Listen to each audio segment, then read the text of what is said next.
is Barbas, just doing God's work. Dante, get out of there! You're in danger! Hello there, Seraphim17 once again. This is my DMC, Dante Must Die Difficulty video walkthrough. This is mission 5, this is Virility. So this is the section of the game which reminds me of Futurama, because we're going into the Slurm factory to kill the Slurm Queen. That is literally what we're going to do. It's just a little bit more elaborate. And you'll notice I've skipped out the start of this mission.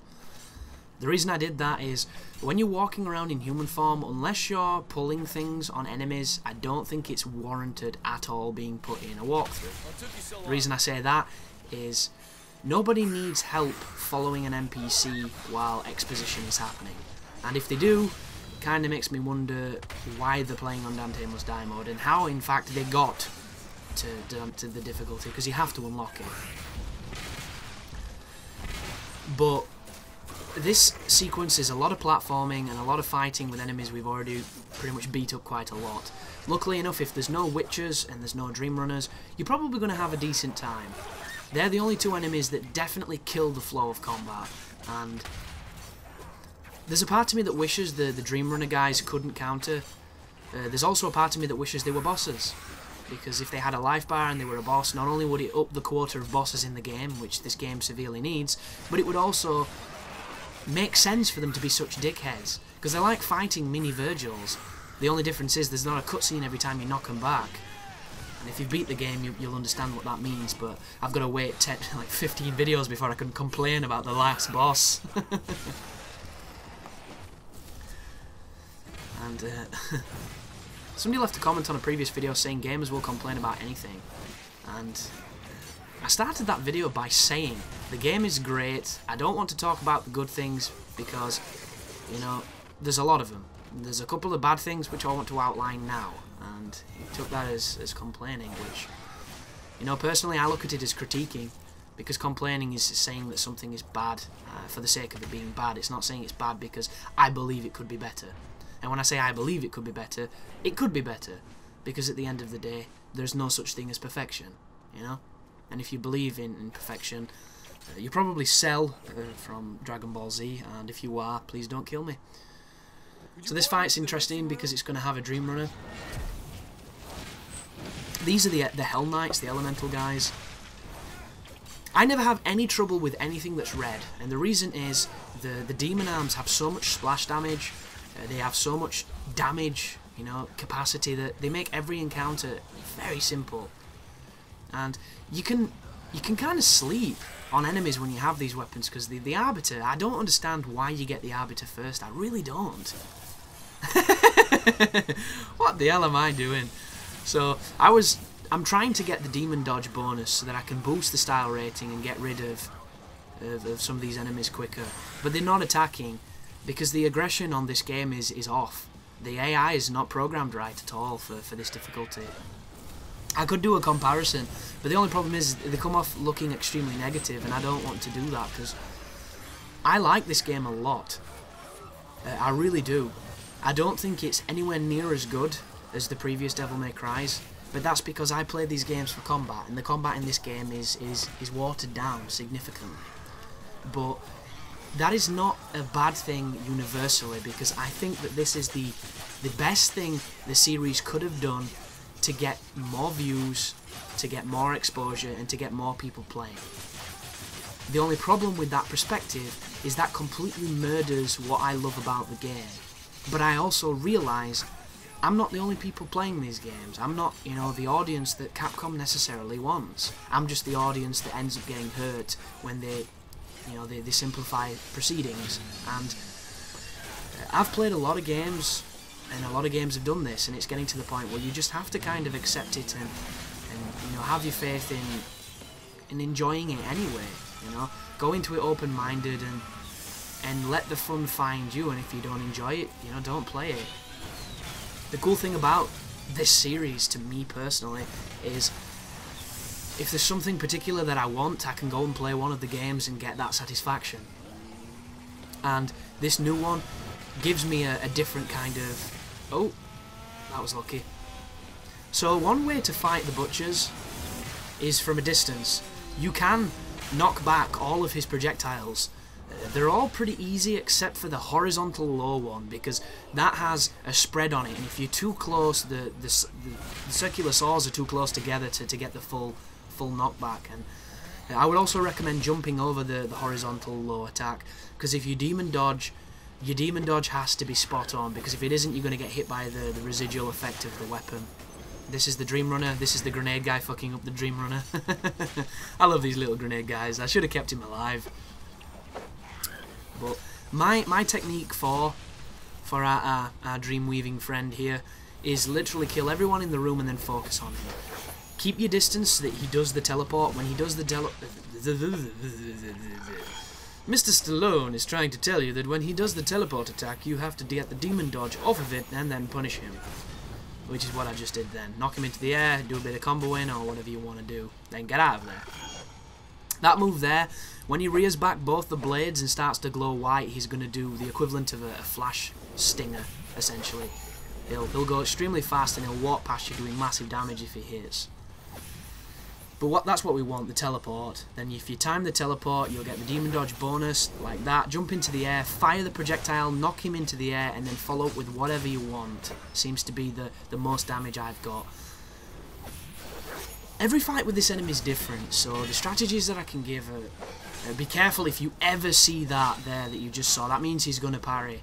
There you go, me getting Stalloned by this bastard. But every fight with this guy is different. For instance, I knocked him into the air, and instead of jumping up and attacking him, I fully charged a drive, and I hit him with a drive, and it insta-killed him. And I got straight to triple S, and I thought, oh wow, that's a good way of killing this enemy. I'll have to try it. Like that, just then, that drive was a successful drive, but I dealt a lot of damage to him before it. So when I tried it again from a fresh enemy, you know, when I just knocked him up the first time, I had nowhere near the same amount of success.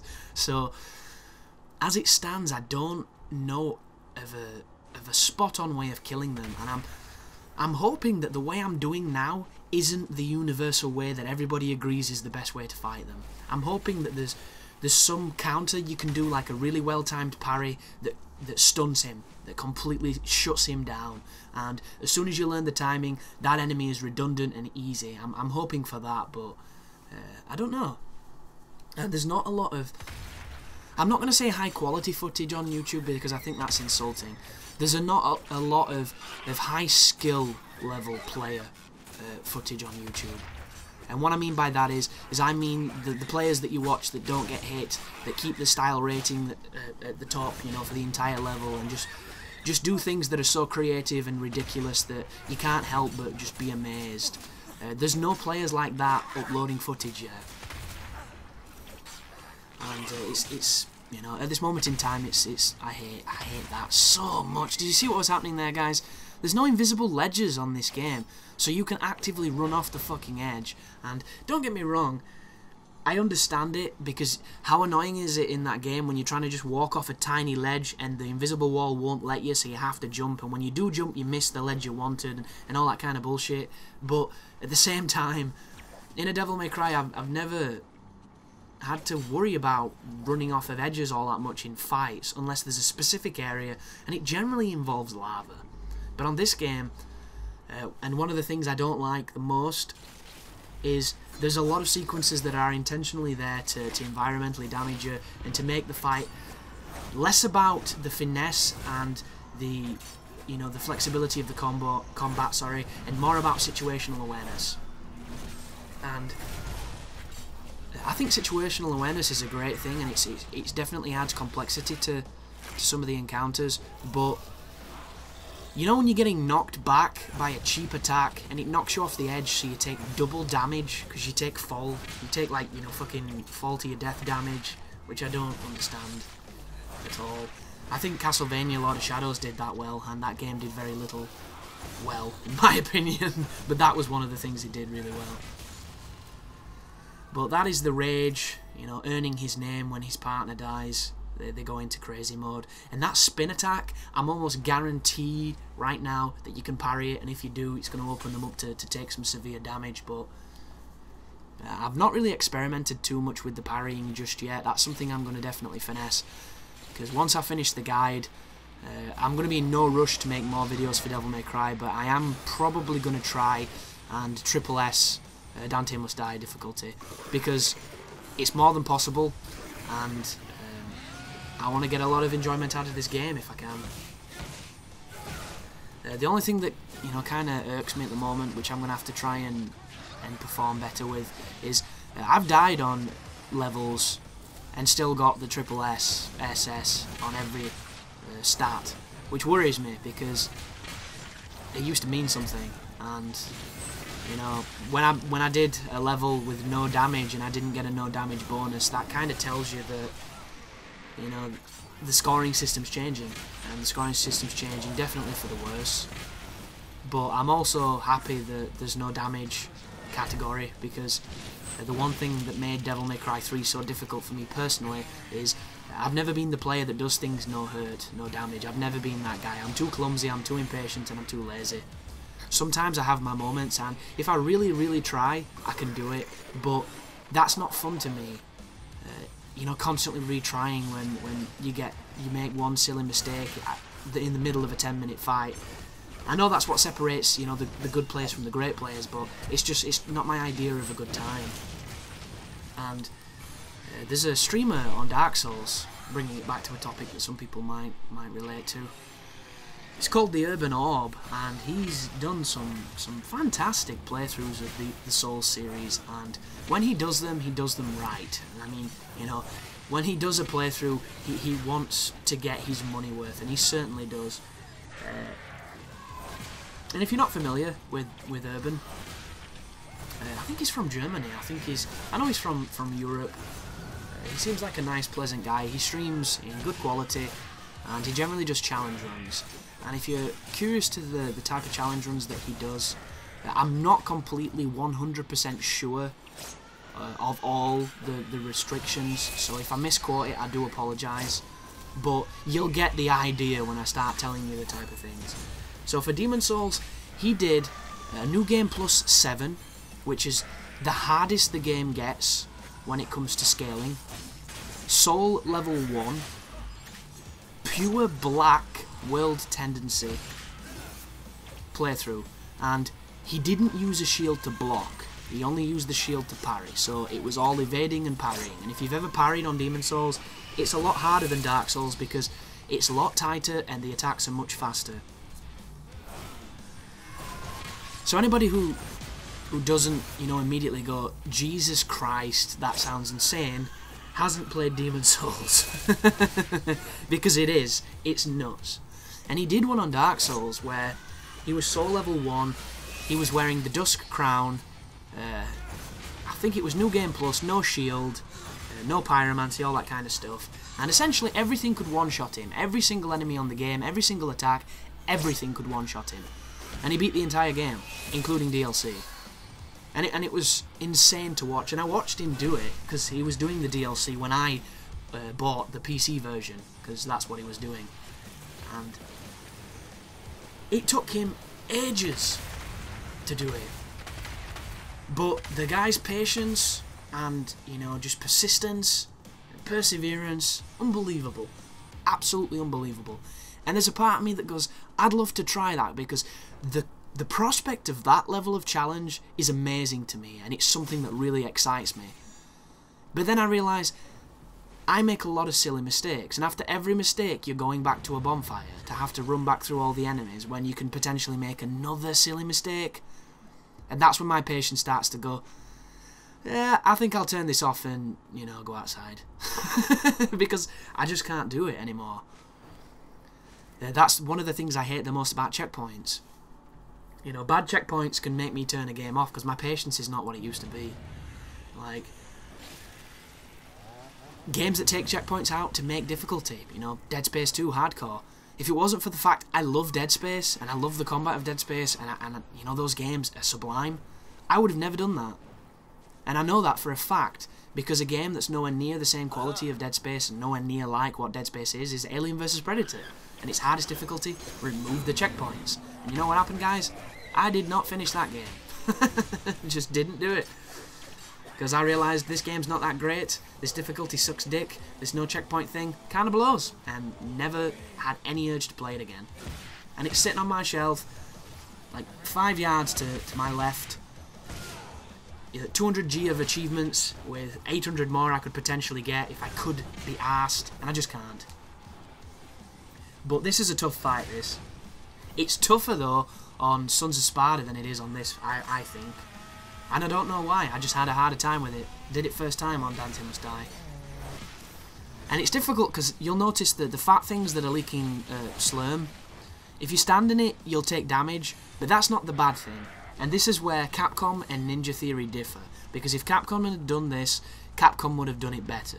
And that's not because I believe that, you know, they're intrinsically better, that's just because they know what good gameplay is and what frustrating gameplay is. And what I mean by this is, if you stand in it, Dante flinches and doesn't walk fast. So essentially, it's an encumbrance thing. And it's a pain in the ass. And there's no need for it at all. And I get it, it's kind of realistic, and I know the whole point of this Devilmaycry is to do something that Capcom wouldn't, but no, just no, it ruins it completely. It's you know, we've been talking about Demon Souls, so let's reference it again. It's like the Valley of Defilement, the second section to it, where you're walking in water, you bump into the Meat Cleaver Black Phantom, and she can roll in the water and you can't. That's bullshit. That's absolute bullshit. The only thing more bullshit than that is the fact that there isn't a rusted iron ring in that game. Like, whoever's idea that was is a moron. And speaking of morons, I'm one. Because right then, I didn't get the demon dodge and I took a punch. But I'm blaming the camera on that one, guys, because you'll notice I'm having a lot of trouble with the camera in this room. The reason is there's no option to increase the sensitivity or how fast it spins. So it takes forever to turn your camera. Then when you get your camera where you want, the enemy's somewhere else. Another fail on my part. You'll notice Devil Trigger activated, balls to this. This is just silly. But another thing is the camera's moving by itself a lot of the times because it wants to keep you focused on an enemy, and that can be both good and bad, as you can probably tell. But before I activated Devil Trigger, that looked quite hairy. I don't know, this room is just, it could have been such a fun fight. Like, why don't the enemies flinch? One thing I've never got with games, it's always you. Always you. They never program that for them. But this is the easiest strategy for taking on multiple brutes. Isolate them, get them to charge, dodge the charge, punish them, beat them up, and hopefully they'll die pretty quick. Just be careful, they move surprisingly quick up close. You don't want anything to do with that. This is an interesting move. This is the closest you've got to real impact on this game, but one thing that really irks me with the Erics is the Y attack in midair. Did you notice how I went to do the punch and I missed him? It's so slow, and even when you don't charge it, you still miss. Oh, here we go. Oh, there we go. Stood in it. Slow motion stood in it. Somehow still alive. But I think the Y attack on the Erics should have been the Stinger B. Dante, And you okay? you know, I would love it because Stinger B jump cancels, some of the most fun I've had in Devilmaycry, and if you don't know what they are, watch my Vergil videos on Devilmaycry 3 because that's what I'm doing to his face. But thanks for watching, and you take care now.